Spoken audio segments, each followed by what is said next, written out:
Hi there and welcome back, or welcome to my channel if you're new. I'm doing all the project pans that I possibly can and find interesting to me, and this is the Bible panning. This is a project that I created myself, and basically it's about taking products and relating them to the Bible somehow. So I'm going to go through these items in the order that I rolled them in, and let's see if I hit any goals for this month. First up, we have this Nars Blush. I wanted to use this 66 times because there are 66 books in the Bible. Now I have used this 60 times. Maybe you can see that I've actually scraped off some bits here because I had hit hard pan, I think, and it's just so much easier to use it that way. So I think I'm going to continue to just scrape off a bit and then use either my finger or a brush to apply to my lips, because I do use this as a lip gloss together with a lip balm. So yeah, that's how I'm using this, because it's way too shiny for my cheeks, I think. So I only need to use this 6 more times to roll it out of this project. So I think I'm going to do that by the next update. The next item here I've used 26 times. It's a small eye cream, and this is for David, which was a small shepherd boy fighting a big giant named Goliath. So for David, I had to choose something small that was hard to conquer, and it's an eye cream, so it will take quite some time to finish. I'm not done with it yet.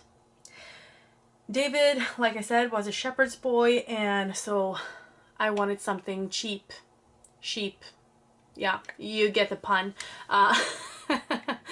Sometimes you have to do what you have to do. I actually broke it. But anyway, I have a goal of using this 50 times. I have used this 22 times this month, which brings me to a total of 42 times. So I need to use this at least 8 more times this month, which should be doable because this is the only blush I'm using currently. So I might want to finish this by this year as well. So I will probably, just place it in another project after this. But yeah, this is still here. Then last time we rolled in something from Samson and Delilah, the story of them.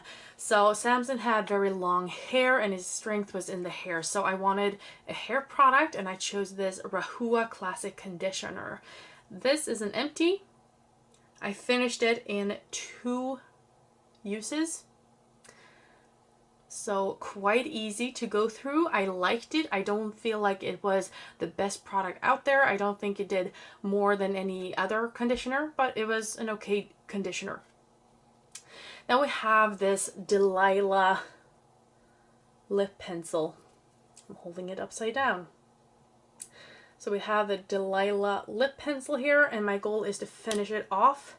And I only have a very tiny bit left. Really? Is this the only thing? Okay.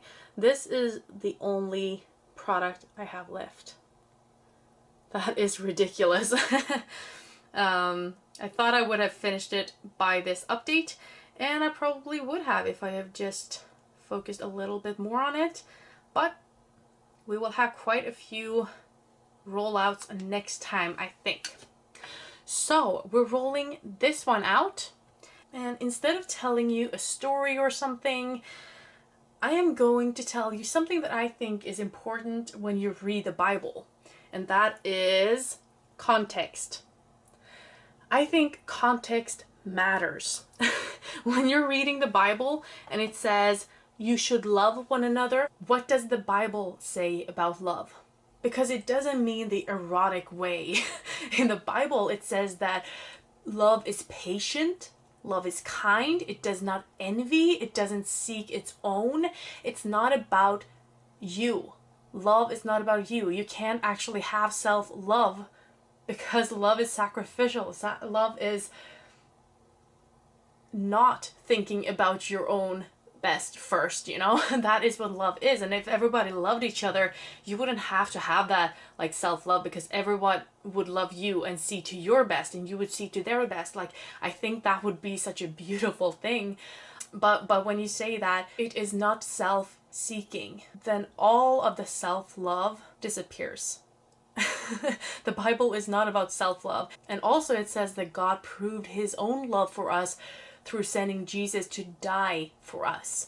That is sacrificial. Love is sacrificial. So when we're talking about love, we have to see it from the context of what the Bible says. Another context that people are often missing is about judging other people.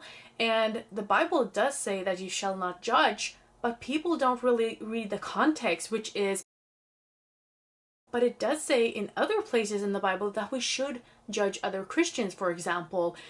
God is speaking a lot about what is good and bad. We should have that clear judgment. If you know what I mean. There are actually different words in Sweden. We have the word to judge, which is döma, and we have another word for judge, which is bedöma. And bedöma is when you actually look at a situation and kind of evaluating. I think that is a good word for it, like evaluating the situation. I really think we have to look at what the words mean in their context, because otherwise the Bible will speak against itself and it won't make any sense. And also, that is not how we use words as people. Like, I can say I love you to my husband if I had any, and I can say I love you to my brother, and those two would be different kinds of love, of course.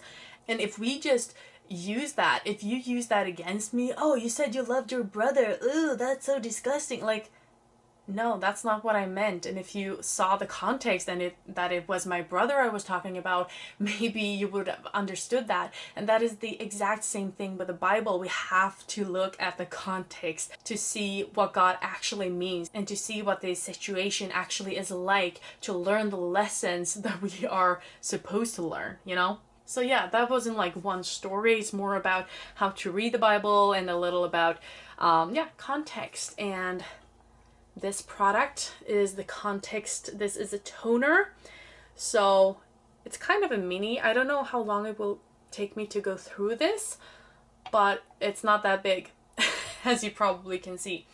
So hopefully I will be done with that pretty quickly. Anyway, that's it for today. I hope you enjoyed this video. If you want to join me on this journey, please do. I'd like to have you in this project or with me, and just if you just want to watch and not be a part of it, it's totally fine too. And if you don't want to watch it, you don't have to. I like you anyway. But whether you want to join me or just watch or not even watch, I hope you'll have an amazing evening and a good week. Bye!